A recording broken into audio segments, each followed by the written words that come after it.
শীতকাল মানে কিন্তু নানা রকমের সবজি, ফুলকপি, বাঁধাকপি।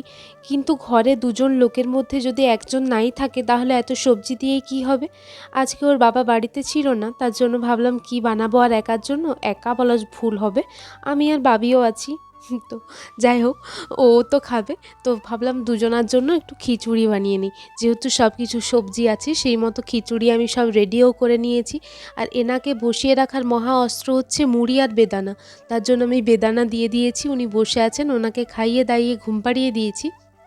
সকালে কিছু কাঁচা ছিল সেগুলো মেলে দিয়ে এই যে এতগুলো আছে এগুলোকে গোছানোই আমার শেষ কাজ। তো যাই হোক, রাত্রেবেলায় এই কাজটা আমি করি নিরিবিলি টাইমে, দিনের বেলায় আমার সময় হয় না।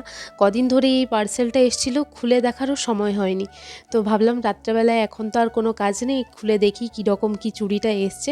এরকম চূড়া আমার অনেক দিন থেকে পরার ইচ্ছা ছিল, কিন্তু পরার জন্য তো কিছু একটা অকেশন চাই।